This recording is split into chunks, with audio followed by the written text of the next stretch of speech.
Apocalipse 16, versículo, nós vamos 3 e 7, 3 ao 7. Mas vamos estudar apenas o 6 hoje, né? Porque é um estudo bem profundo que nós queremos fazer hoje. Diz assim então: o segundo anjo despejou sua taça no mar, e o mar transformou-se em sangue como de um morto, e morreram todos os seres vivos do mar. O terceiro anjo despejou sua taça nos rios e nas fontes das águas, e transformaram-se em sangue. E ouviu o anjo das águas dizer: justo és tu, Senhor, aquele que é e que era, o Santo, por teres julgado essas coisas, pois essa gente derramou o sangue de santos e profetas, e tu lhes destes sangue a beber, é o que merecem. Ouvi então o altar falar: sim, Senhor, Deus Todo-Poderoso, teus julgamentos são verdadeiros e justos. Olha só, vamos partilhar então, devagar.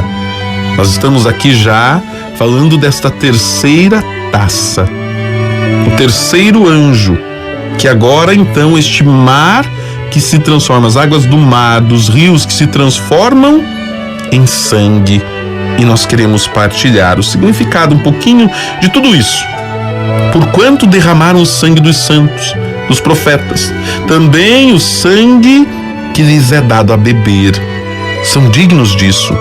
Porquanto derramaram o sangue de santos e profetas, a água se torna em sangue, porque os habitantes do mundo haviam derramado sangue de inocentes. E aqui mais uma vez nós vamos entendendo a ligação entre os castigos e a pergunta do quinto selo. Até quando, ó soberano Senhor, santo e verdadeiro, não julgas nem vingas o nosso sangue dos que habitam na terra? Veja que a angústia humana daqueles inocentes que morrem. Desde a morte de Abel, Deus ensinara aos homens o princípio da vingança de sangue. Certamente requererei, está lá em Gênesis 9, né? O vosso sangue, o sangue da vossa vida, de todo animal, o requererei, como também da mão do homem. Este motivo é citado frequentemente em outras profecias do Velho e Novo Testamentos, para explicar o castigo de diversas pessoas, indivíduos, cidades e nações. Consideremos esses exemplos.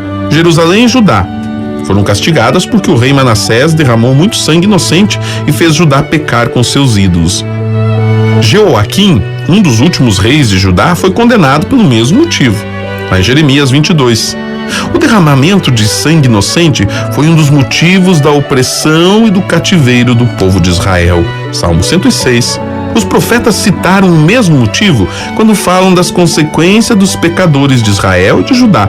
Isaías 26, 59, Jeremias 7, Ezequiel 22. Uma outra passagem importante fala sobre a casa de Acabe, especialmente Jezabel, que foram castigadas por terem derramado o sangue dos servos, dos profetas, em 2 Reis 9. Todas essas profecias foram cumpridas nos séculos antes da vinda de Jesus e servem para entender a linguagem do Apocalipse. Como nós temos estudado e visto, o Apocalipse traz um estilo, é um estilo literário, é uma forma de contar a realidade, mas não para identificar o cumprimento principal dessas profecias de João feitas depois da morte de Jesus. Uma profecia relevante ao contexto do Apocalipse é a que nós encontramos em Joel. Em Joel 2:28, que depois de estabelecer a Jerusalém espiritual, Deus reúne as nações para o julgamento, lá no vale de Josafá. Os crimes são ofensas contra o povo do Senhor, inclusive o pecado de terem derramado sangue inocente em Judá. Esta vingança é ligada ao estabelecimento do reino de Deus e à sua habitação em Sião, temas que são profundos e principais no Apocalipse. Quando nós chegamos aos evangelhos, as figuras mais próximas se encontram nos comentários de Jesus sobre os pecados dos judeus. Ele condenou os escribas e fariseus por imitar as atitudes dos seus ancestrais em matar os profetas e justos. Logo em seguida, ele profetizou também a destruição de Jerusalém, uma profecia cumprida na década de 70, 70 depois de Cristo. Comentários também semelhantes aos relatos de Lucas 11, 45 ao 52. Observamos aqui a semelhança das palavras de Jesus e essa condenação da meretriz do Apocalipse. Capítulo 16 do Apocalipse, versículo 6, também no 17, 6. Alguns estudiosos, inclusive, incluem que são profecias do mesmo castigo, e que a meretriz, a Babilônia, né, do Apocalipse, é a cidade de Jerusalém. Existem vários argumentos a favor dessa interpretação. É claro que há outros contra também.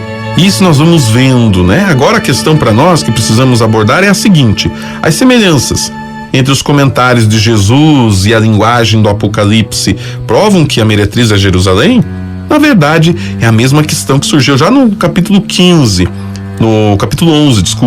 quando falou da grande cidade que espiritualmente se chama Sodoma e Egito, onde estão também o seu Senhor crucificado. E existem ainda aí, então, algumas interpretações que questionam se seria ou não a grande cidade, a grande meretriz, Jerusalém, ou não. Mas, assim, outro ponto é a linguagem semelhante. Não prova que os assuntos sejam idênticos.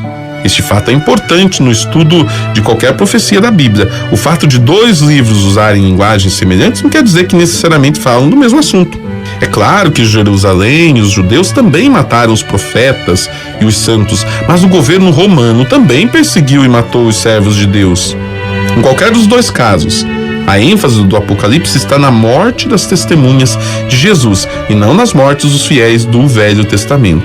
Teremos mais observações sobre a data do livro e o escopo de suas profecias no decorrer do nosso estudo e da nossa catequese aqui na nossa Lexio Divina.